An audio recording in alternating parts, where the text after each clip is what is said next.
All right, folks, we have a bunch to cover today on your favorite podcast that brings you the weekly trending true crime headlines, a look at some of the topics. In Louisiana, a neighbor intervenes in a domestic assault and fatally shoots the assailant, becoming a hero in the process. In California, Corey Feldman is releasing a new documentary, and he makes some very disturbing claims regarding his late friend, Corey Haim. In Peru, Joran Vandersloot attempts suicide amid his ongoing incarceration for the murder of Natalee Holloway. In Tennessee, Jelly Roll receives a full pardon for over 40 convictions from the Tennessee governor. Also in Tennessee, a popular sports journalist is murdered in an apparent murder-suicide where the crime has gone viral online. Apparently, this young lady is loved by many. We're going to cover that. In Florida, police investigate the mysterious death of a doctor found in a freezer at a local Dollar Tree. Unbelievable story there. Also in Louisiana, the state has launched an investigation into 15 unexpected deaths at Elaine Hunt Correctional Center. In Kentucky, the fatal shooting of a mother in a nightclub places a large spotlight on the issue of domestic violence. In Chicago, a road rage incident escalates when an axe attack leads to the assailant managing to get his truck stolen in the middle of the incident. You're not going to believe that story. We got pictures of it. I'm not laughing at him. I'm laughing with him. I can't laugh with him either. He got his truck stolen. Look, we got a lot of stories coming at you today, maybe even a little extended edition of the show of Crime Wire Weekly. I'm Jim Chapman. I'm Kelly Jennings. And I haven't figured out when I'm going to release this one yet. I keep going back and, man, y'all don't know how much I stress over like timing. I stress over it, man. It's like calculus in my head. And you don't know like how much if I release it this day, I don't stress over it. Maybe people won't watch it. If I release it this day, maybe they will. Because, you know, with the holidays, you just never know what people are going to be doing. I think I'm going to release this one like 2 days before Christmas. Do it. They're wrapping presents and they're listening to then the true Friday, crime. Just not release one on Friday. Do it. It's an early release. Early release. All right. How you like that? That's what I'm going to do. Sprinkle a little Christmas cheer on it. That's what I'm going to do. So I guess I guess y'all are listening to this one on Tuesday if you listen to it the day it drops. So just a couple of days before Christmas. So Merry Christmas from me and Kelly. Yeah. Right? Yeah. The biggest of Merry Christmases. That was weird. That was weird. She's adjusted. Look, we record really early in the morning, y'all. It's not like noon. I have mascara on. Her brain's still waking up this morning. All right, we're going to start off in Louisiana. How about that? Let's do it. We're going to Mandeville, Louisiana. Mandeville's a nice area, too, for people who aren't local. That's a nice area. Yeah, a very pretty area, and a quiet suburban neighborhood near Mandeville was shattered this past Monday when a domestic dispute turned deadly, resulting in one man killed and a woman hospitalized with stab wounds. Now, authorities say that a neighbor's quick actions may have saved the woman's life. The incident unfolded shortly before 3 a.m. In the Greenleaf subdivision in St. Tammany Parish. Deputies responded to reports of gunshots and discovered 49-year-old Sean Quinn deceased in the yard. He had suffered fatal gunshot wounds. Nearby, Quinn's girlfriend was found with multiple stab wounds and was rushed to a local hospital where her injuries were described as non-life-threatening. According to investigators, the violence began inside the residence where Quinn allegedly attacked his girlfriend with a knife. The woman managed to escape by fleeing through a window and sought help from neighbors. Quinn pursued her outside, continued the assault, and this prompted a nearby resident to intervene. That neighbor, whose identity has not been released, confronted Quinn and demanded he stop the attack. When Quinn refused and persisted in stabbing the woman in front of this guy, the neighbor fired his weapon, striking Quinn and killing him on the scene. Quinn was pronounced dead by authorities shortly after their arrival, and the coroner, Christopher Tape, confirmed that Quinn's identity was legit and valid in the cause of death as gunshot wounds. No arrests have been made in connection with the shooting, and the investigation remains ongoing. Wow. And I'm looking at the house here. This looks like every. You remember the show Father of the Bride? Yes. I think that was the one. Steve Martin. Yeah, it kind of looks like the house front of that show, if I remember correctly. Yeah. Anyway, just really nice looking area. It's not Franck. something. Yeah, you would what? Franck. Oh, Franck. Yeah. Franck, remember? Yeah, I do. On Father of the Yeah, Bride? I do. Franck. Welcome to the 90s, Mr. Franck. And now I'm like wondering if I'm related to this Quinn man because I have family that's Quins. But anyway, this is domestic violence is one of the things that's taking over our society. That and mental illness, man. Yeah. And it makes you wonder. But the thank God the neighbor was up at 3 a.m. What an odd time to be a hero. Well, and I don't know if they were up or if they just woke up when the girl was screaming, he's stabbing me or whatever it was. I mean, but, shout out to them because a lot of people wouldn't do anything. Yeah. A lot of people would freeze. Yeah. In that situation, or they would call the police and lock their doors. They're not getting involved. So shout out to this guy for saying, hey, I'm going to get involved. Well, I'll tell you what, you never know when a neighbor, you think you just live next door to them and you wave and you hi and you're just doing your thing. But this is one of those times that this guy did what mattered. Right. And that's wonderful. Sorry for the family of Mr. Quinn, but, don't stab people and people won't take action against you.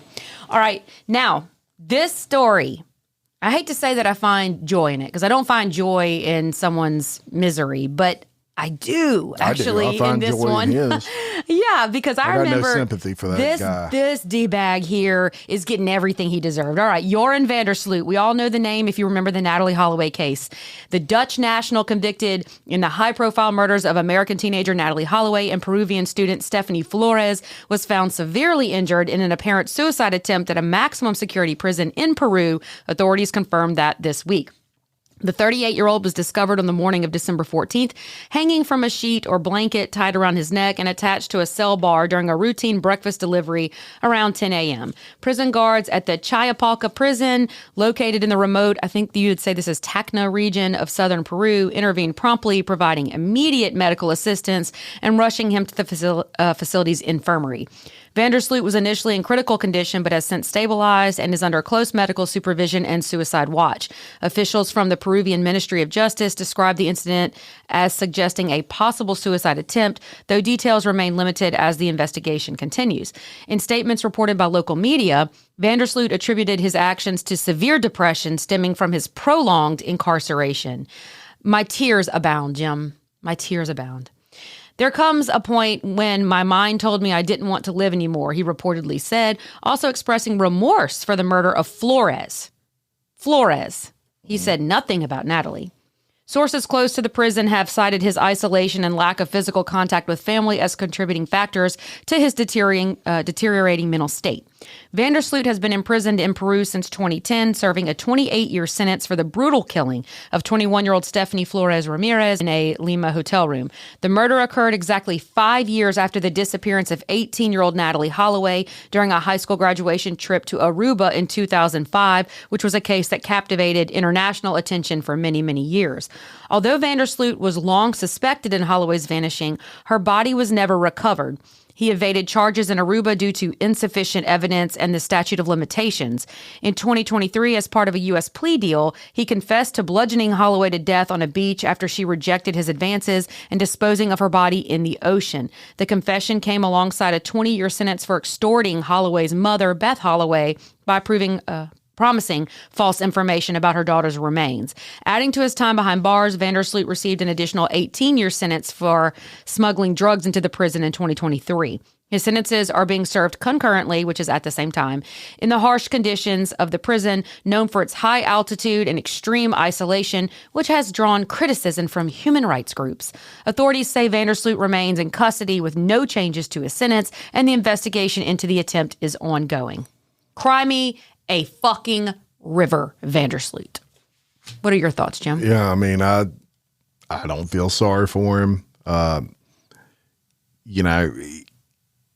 Holloway's dead. I mean, he didn't feel sorry for her. He had no mercy. No mercy. And the way that he handled, as you covered, after the trial and all that stuff, just not giving any information to the family, I think is horrible. He disgusts me. He has no remorse. None. Zero. And I'm about to go on a tangent here, but I remember his little punk face smirking at the cameras because his daddy's a judge. I don't know if you know that, but his daddy's a judge. And he thought that he was going to get away with this hook, line, and sinker. And he did for a long time. He did. And poor Beth Holloway has spent the last 20 some odd years traveling back and forth to Aruba wanting to know where her baby girl is. Yeah. And he smirked at the cameras. Those two brothers that were with him that night, just mouths shut, had nothing to say. And the whole time he went out there trying to woo this little girl. And that's what I think an 18-year-old in this position was. She's a little girl who graduated high school. She went out there thinking she was going to just have a little romance on this beach. And whenever he couldn't have sex with her, he bashed her brains in and fed her to sharks. Yeah. And then he told that mother, I'll tell you where her body is after all of those years. And she was willing and sent money in exchange for her baby's body. And he didn't have it. He is a total piece of crap, and he is the epitome of someone who deserves to be exactly where he is. I have no remorse. Good riddance. Too bad you didn't succeed. All right, let's go to California. Okay. And we're going to change channels here for a second. Talk about something, that is a very serious subject, and that is molestation. Mm-hmm. And we're going to talk about, of course, Corey Feldman, who in the 80s and somewhat into the 90s was a pop star as far as film is concerned, and a pop star. Actually, he released albums. Currently, it is such a ridiculous man, you ought to thing. see his dancing. You saw him knock his own tooth out? No, I didn't see that. I'll have to Google that. You've got to look it up because he knocked his tooth out dancing. Well, doesn't surprise me. Or singing, yeah. He definitely has his own rhythm. So we'll get into what's occurred, though, because this is serious. In shocking revelations from his new documentary, former child star Corey Feldman has accused his late co-star and close friend Corey Haim of molesting him while they were filming the 1987 cult classic vampire film, The Lost Boys, which was a great movie. Classic. Yep. I mean, from my childhood, that was the shit. Hey, even my own daughter at 17 loves it, the Broadway. Oh, yeah. Oh, gosh, she loves it. Great movie. The allegation detailed in Corey Feldman versus The World marks a significant shift from Feldman's previous narratives about their shared experiences in abuse in Hollywood, and I think that's key. Feldman, now 54, and Haim, who cannot defend himself because he passed away in 2010. I added that first part. Yeah. At the age of 38 from pneumonia complicated by drug addiction, were iconic teen idols in the 80s known as the two Coreys. They starred together in several films, including The Lost Boys, License to Drive, and Dream a Little Dream. Their friendship was often highlighted by just this tremendous bond they had for each other. But Feldman has long spoken about the darker side of their childhoods. According to Feldman, in the documentary, the incident during the production of The Lost Boys, directed by Joel Schumacher, Feldman recounts Haim approaching him and suggesting they, quote, mess around, claiming it was common in the business. Quote, hey, man, let's mess around, Feldman quotes Haim as saying. When asked for clarification, Haim allegedly replied, this is what, guys in the business do, right? You suck each other's dicks. Or you fuck around. That's what, and I'm just quoting. You do the stuff. Feldman further alleges that Haim referenced actor Charlie Sheen, saying, well, Charlie told me it was okay. Feldman described the encounter as molestation, saying, I was being molested by Corey Haim, truth be told, and explains it as a scared child, that he was a scared child, but complied, but tried to stop it.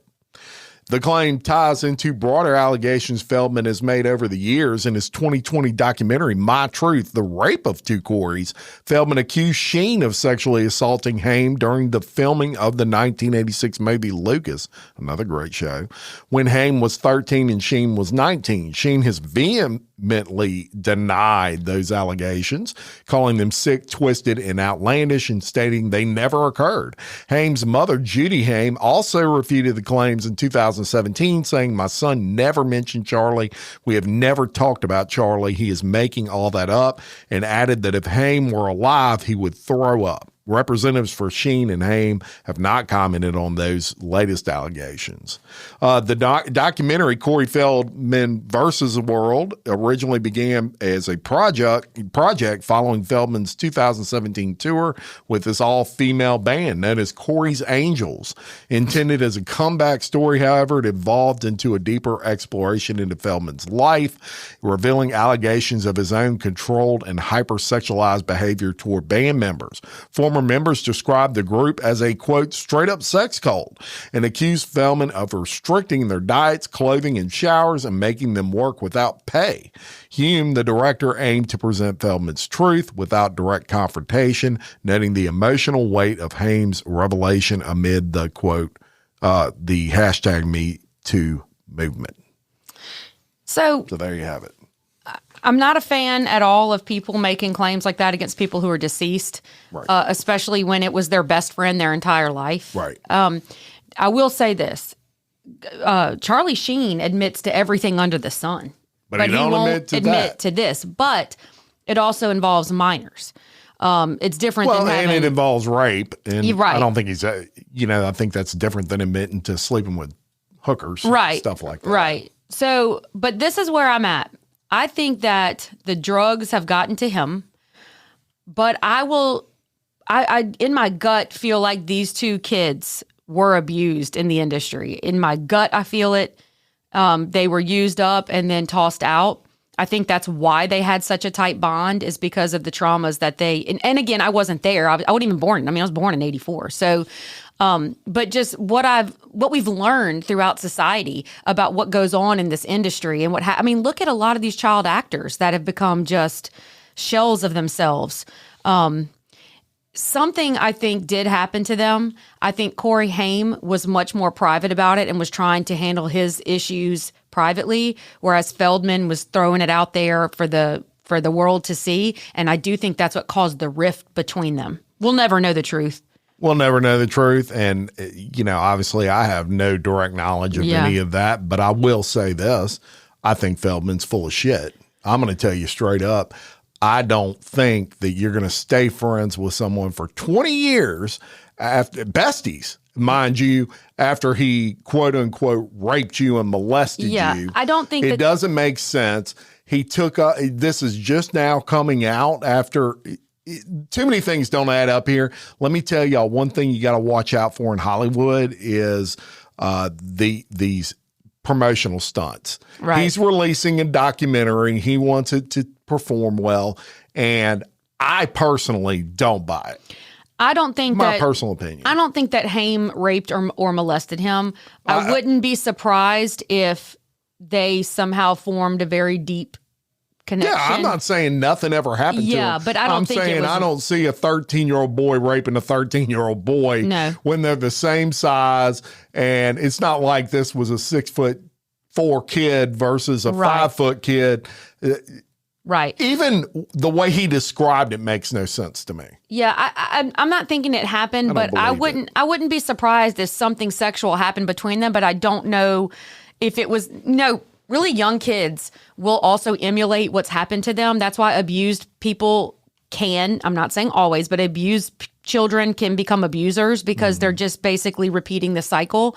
Again, not saying that always happens. So it wouldn't be shocking to me if something occurred between them and maybe he's now switched the narrative for the promotional stunt. Right. Yeah. Yeah. But I wish that he would let... he molested him. No, I wish he would let Corey Haim rest in peace. You know what I'm saying? Give him that respect. He can't defend himself. Yeah, give him that respect. So... All right, communities in the community of Paducah, Kentucky specifically is in shock because they had a tragic shooting that resulted in the death of 31-year-old Stephanie Stacy Whitnell, who was a beloved mother and local resident, and she was killed in an apparent act of domestic violence at a popular nightclub early Saturday morning.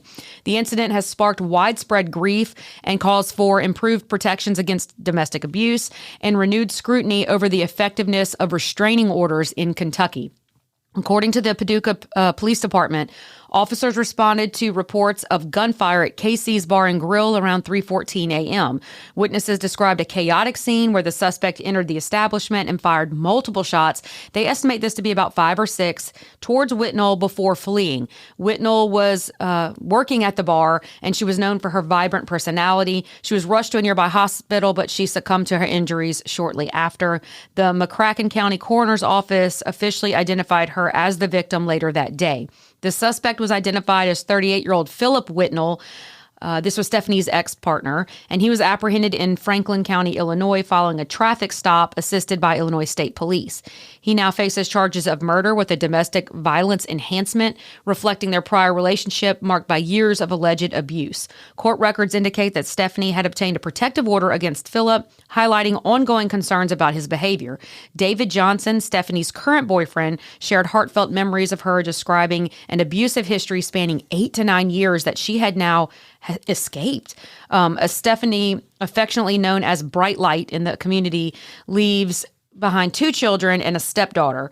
Tributes have poured into social media from friends portraying her as a dedicated mother whose loss has left an indelible void. A vigil is being organized in her honor to honor her memory.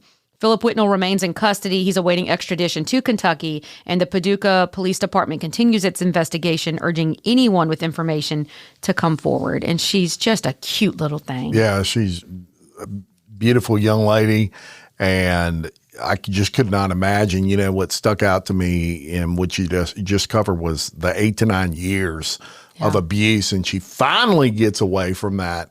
I can't imagine that type of situation. She finally gets away from it, and he tracks her down and kills her. Yeah. Just the courage it takes to get away from an abuser is, and it's courage. If you've never experienced it, you can't understand it, I would think. But it takes absolute courage to finally put your foot down. And you share children, from what I understand here. Yeah. And you leave. And you get a protective order. And this is my gripe and everyone's gripe with protective orders. Is there a piece of paper? They are.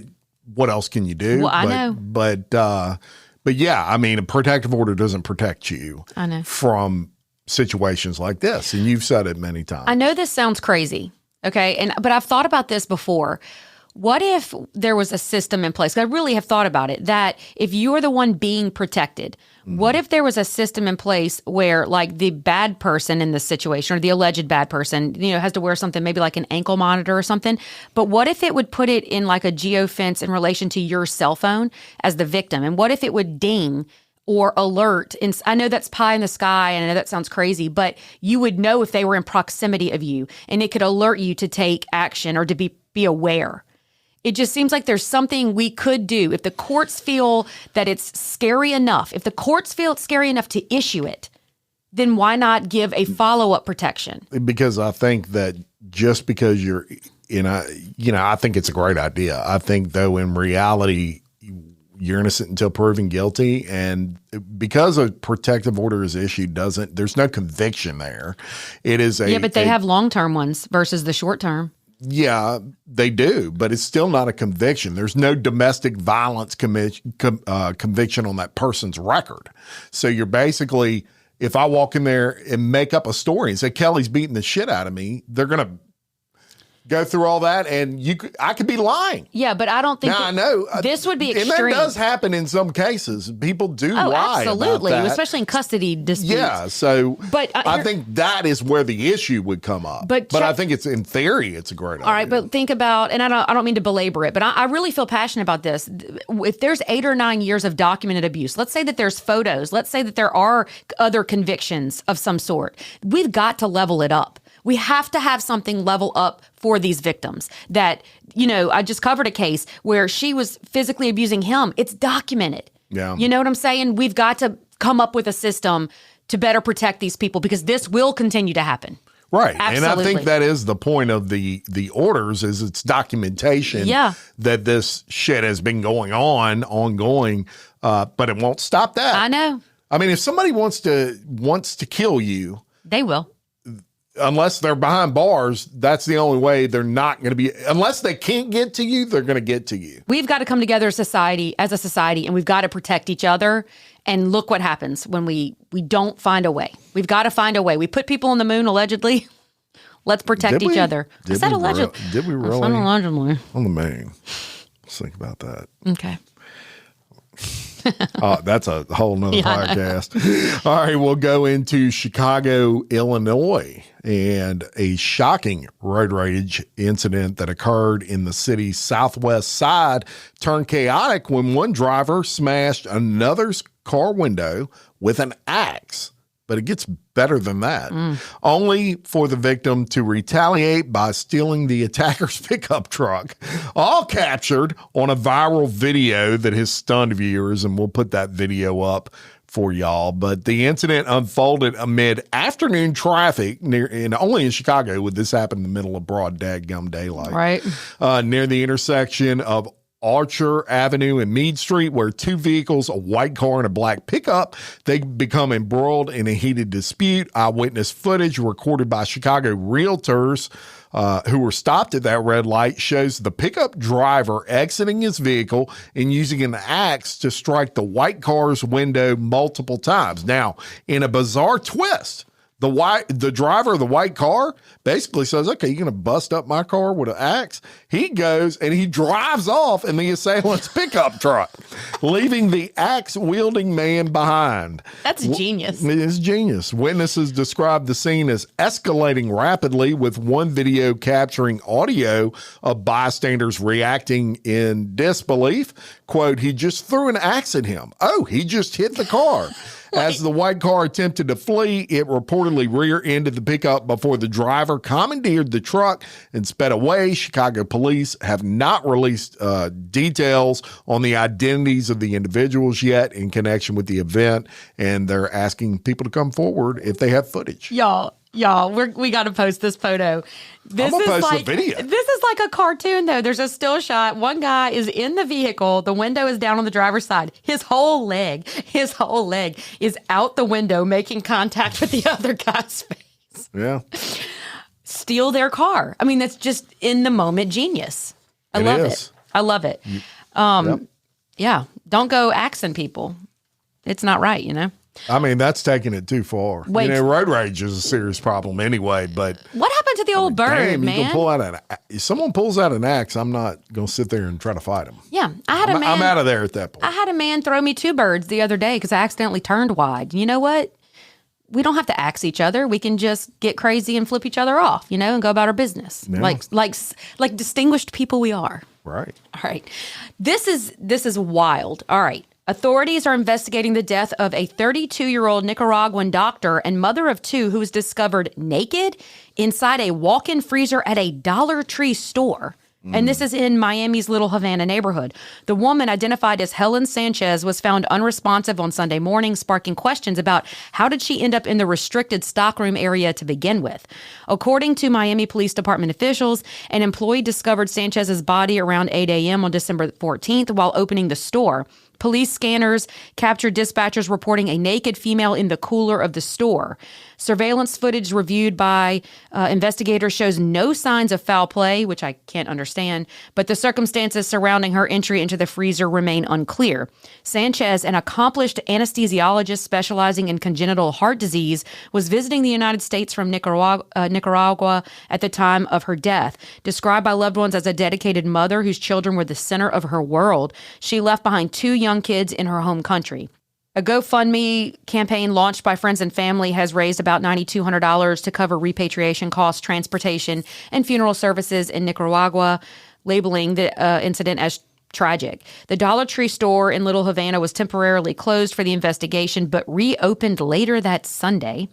Company representatives expressed condolences, stating they are fully cooperating with authorities and extending thoughts to Sanchez's family. While the medical examiner's report is pending to determine the official cause of death, no further details have been released regarding her condition and any other potential factors leading to the incident. Local residents in Little Havana have expressed shock over it, and they just are kind of reeling over the unusual discovery at the popular discount store. The Miami Police Department continues to investigate, emphasizing that the case is active despite initial findings ruling out foul play. That's weird. Yeah, and that's kind of the question how do you get naked in a freezer and there's no foul play? Unless they're trying to claim, and I don't buy this for a second, but unless they're trying to claim, I guess she was under the influence of some kind of drug, stripped down and got in a freezer. But I don't buy an anesthesiologist. Now, how do you get in the Dollar Tree freezer? I mean, that sounds to me like you were abducted, pulled into the back, killed, raped, whatever, and then stuffed in the freezer. That's what that sounds like to me. And I know I totally really just went strange. We'll definitely have an update on it. But beautiful girl and yes, super smart, an anesthesiologist. I know. mean, you can't be no dummy. No, she's not. And a mama too. We need to follow up on that one because I want answers. That's crazy. Yeah. All right. Well, let's go to Tennessee and we're going to talk about Jelly Roll. You like Jelly Roll? I do. I like everything about Jelly Roll. He's a great singer. Yeah. In a move highlighting themes of redemption and second chances, Tennessee Governor Bill Lee has officially pardoned Grammy-nominated artist Jelly Roll, whose real name is Jason DeFord, for felony convictions stemming from his youth. The pardon, announced today as part of the governor's annual Christmas season clemency decisions. That kind of shocked me. That, Merry Christmas. Clemency! I'm giving out clemency for Christmas this year. Very strange because I think clemency decisions should be very thought out, and maybe they are. I do agree with this particular one. The pardon was announced, recognizing DeFord's remarkable transformation from a life marked in crime and incarceration to one of musical success and advocacy. DeFord, 41, was convicted in 2002 at the age of 17 of aggravated robbery after he and two accomplices, one that was armed, stole $350 from an individual in a home. Though DeFord himself was unarmed, he served a year in prison, followed by probation. In 2008, he faced another felony charge when police discovered marijuana and crack cocaine in his vehicle. That resulted in 8 years of court-ordered supervision, which basically means he got probation.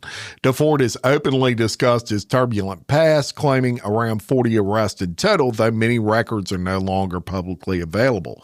The pardon process began when DeFord petitioned for clemency in 2024, citing how his criminal record created ongoing barriers such as difficulties with international travel, obtaining permits for entries into countries like Canada, and restricting activities that you wouldn't really think of, like hunting and owning firearms. Yeah. The Tennessee Board of Parole reviewed his application in October of 2024, and in April, the board issued a non-binding unanimous recommendation in his favor. Governor Lee agreed with that. He said Jelly Roll's story is remarkable, it's redemptive and powerful, and it's exactly what you look for and hope when considering clemency.